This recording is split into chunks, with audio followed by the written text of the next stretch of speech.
말씀과 하나가 되십시오. 디모데후서 4장 2절. 메시지를 담는 그릇이 되는 것. 그리스도인은 단순한 구원의 통로가 아닌 하나님의 자녀로 살아가기 위해 구원받은 존재입니다. 메시지를 전하는 통로가 되는 것과 메시지 자체가 되는 것은 다릅니다. 예수 그리스도는 스스로 메시지가 되셨습니다. 그분의 삶이 영생의 말씀이고 생명이셨습니다. 그러니 우리의 삶도 메시지를 담는 성찬이 되어야 합니다. 우리가 성찬이 된다면 우리를 통해 다른 이들이 주님의 살과 피를 먹고 마시게 됩니다. 성찬은 십자가에 달려서 찢기신 살과 흘리신 피를 기념하는 일입니다. 떡을 떼고 포도주를 마시며 주님의 살과 피를 우리의 몸속에 모시는 일입니다. 삶이 메시지를 담는 성찬이 될 때 이 세상을 위해 십자가에서 죽으신 주님의 생명이 우리를 통해서 전해집니다. 그 삶이 메시지를 담은 성찬이 되려면 죄에 대한 책망으로 상한 마음이 되어야 하고 성령 세례를 받아야 하며 하나님의 목적을 위해 부서져야 합니다. 그리고 메시지 자체가 되는 것. 성령 감림절 이전 제자들이 주님을 믿고 구원을 받았을지는 모르지만 아직 증인은 아니었습니다. 성령이 제자들에게 임하자 그들은 주님께 쓰임받는 사람들이 되었습니다. 성령 감림은 제자들에게 뭔가를 더 가르치기 위한 것이 아니었습니다. 그것은 그들이 외쳤던 메시지가 그들 자신에게 성육신하게 된 사건입니다. 성령 감림을 통해 제자들은 자신이 전하는 말씀과 하나가 되었습니다. 말씀이 육신이 되어 이 땅 위에 오신 예수님의 성육이 제자들에게서도 일어났습니다. 말씀을 전하는 사람이 메시지 자체가 될 때 주님께서 말씀하신 너희가 내 증인이 되리라는 말씀이 이루어집니다. 우리가 말씀과 하나 되어 증인이 될 때 하나님께서 우리의 입을 통해 자유롭게 말씀하십니다. 이것이 증인됨의 참다운 의미입니다. 사람들은 그리스도인을 통해 복음을 듣기보다 그리스도인의 삶을 통해 복음을 보기 원합니다. 김병삼 목사의 매일 만나 365, 오늘은 3월 10일 말씀과 하나가 되십시오. 이런 제목으로 오늘 역시 두 개의 주제로 나누어 살펴보도록 하겠습니다. 첫 번째 주제, 메시지를 담는 그릇이 된다는 것. 챔버스는 오늘 묵상에서 아주 중요한 점을 지적하고 있습니다. 우리가 그리스도인이 된다는 것은 단순히 구원의 통로가 되기 위함이 아니라 하나님의 자녀로 살아가기 위해 구원을 받았다는 것입니다. 다른 말로 표현한다면 메시지를 전하는 통로가 되는 것이 아니라 메시지 자체가 되는 것. 이것은 분명히 다른 차원의 문제죠. 우리가 아는 것처럼 예수 그리스도는 당신 자신이 메시지가 되셨습니다. 그분의 삶이 영생의 말씀이고 생명이 되셨습니다. 그러니 우리의 삶도 메시지를 담는 성찬이 되어야 합니다. 여기서도 아주 중요한 표현이 나오고 있죠. 메시지를 담는 성찬. 그러면 우리의 삶이 메시지를 담는 성찬이 된다는 것이 무엇을 의미하는지 알아야 할 것 같습니다. 성찬에 참여한다는 것은 모든 사람들이 함께 주님의 살과 피를 나누는 것이니 우리가 성찬이 되면 다른 이들이 우리를 통해 주님의 살과 피를 먹고 마시게 됩니다. 우리를 통해 그리스도의 생명이 나타났다는 것이 얼마나 놀라운 일이겠습니까? 인도의 선교사로 평생을 살았던 스탠리 존스 목사님이 쓴 인도의 길을 걷고 있는 예수라는 책이 있습니다. 인도에서 복음을 전하며 평생을 헌신했던 목사님이 깨달았던 것이 책에 나와 있습니다. 제가 좀 읽어드리겠습니다. 많은 기독교인들이 사실은 진정한 그리스도인이 아닙니다. 큰 도시에 사는 어느 힌두교인이 나에게 말했습니다. 만약에 당신이 이 도시에 사는 수많은 기독교인 중에 진정한 그리스도인을 내게 보여준다면 나는 기독교인이 되겠습니다. 또 다른 글입니다. 예수 그리스도는 삶을 영위하는 방법을 알려주고자 이 세상에 오신 것이 아닙니다. 삶 그 자체가 되기 위해 우리에게 오셨습니다. 진실 그 자체가 되기 위해 우리에게 오셨습니다. 만약 어떤 사람이 진실의 끝까지 갈 수만 있다면 참 진실이신 예수 그리스도를 만나게 될 것입니다.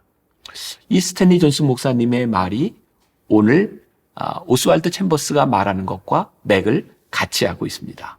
자, 우리가 흔히 성찬에 참여한다라는 말을 하는데 이것은 십자가에 달려서 찢기신 살과 흘리신 피를 기념하는 것입니다. 떡을 떼고 포도주를 마시며 주님의 살과 피를 우리의 몸속에 모시는 것입니다.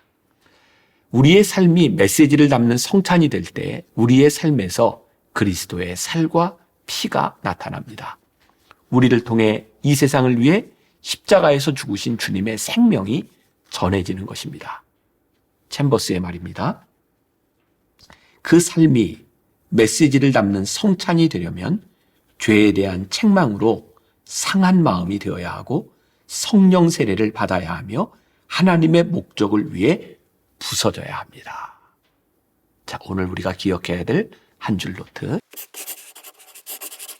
하나님은 우리를 메시지를 전하는 통로가 되라고 하신 것이 아니라 메시지 자체가 되라고 부르셨습니다.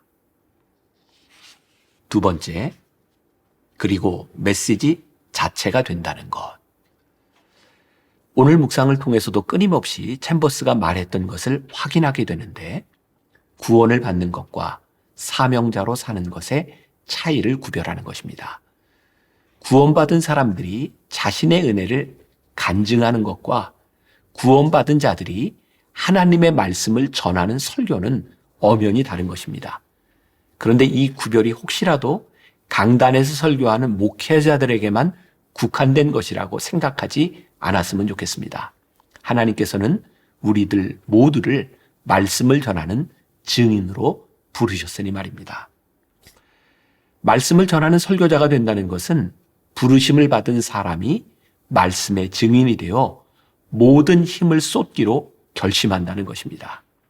성령 강림절 이전의 제자들이 주님을 믿어 구원을 받았을지는 모르지만 그들은 아직 증인이 아니었습니다.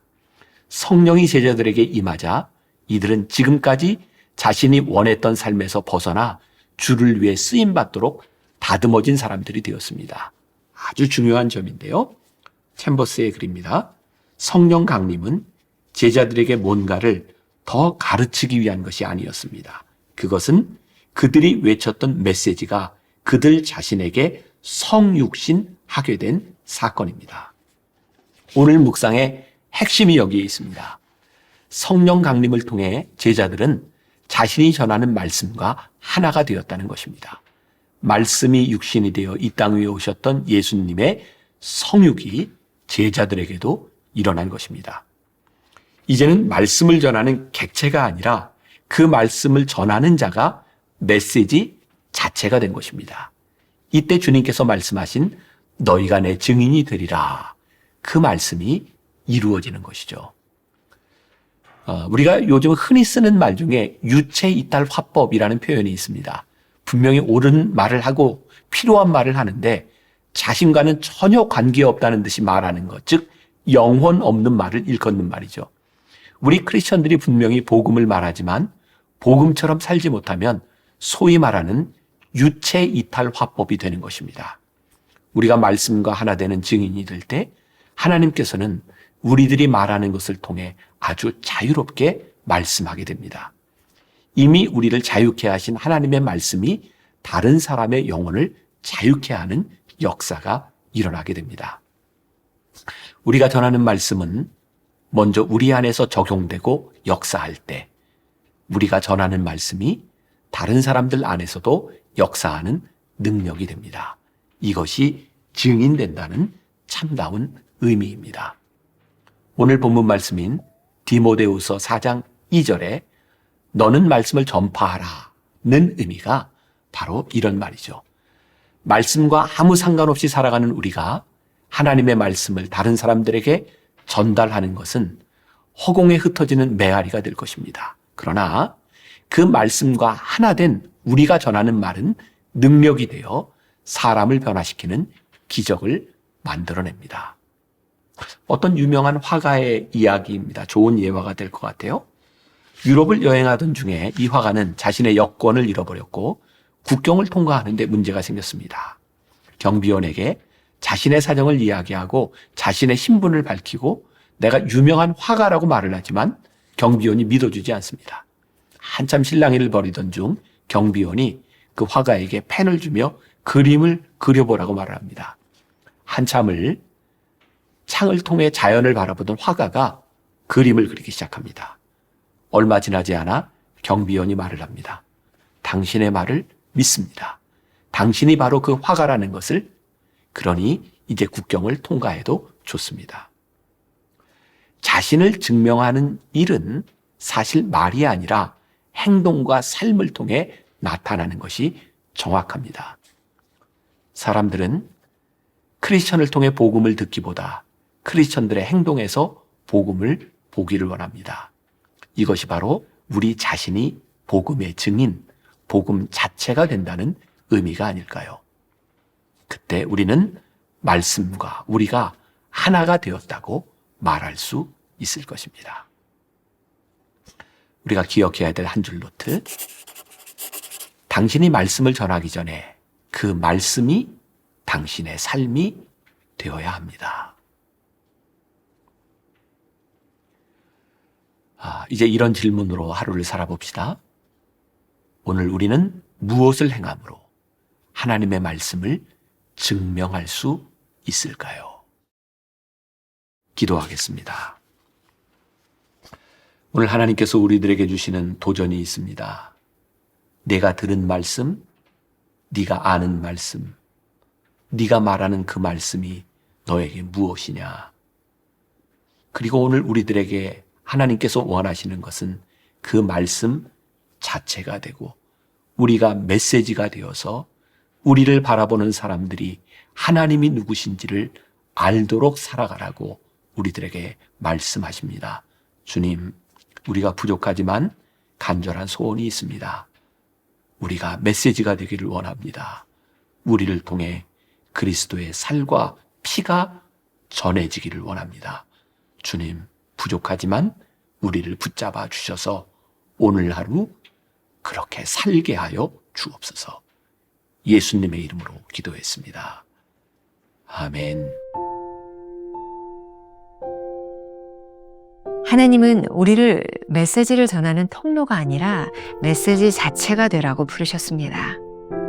당신이 말씀을 전하기 전에 그 말씀이 당신의 삶이 되어야 합니다. 오늘 우리는 무엇을 행함으로 하나님의 말씀을 증명할 수 있을까요?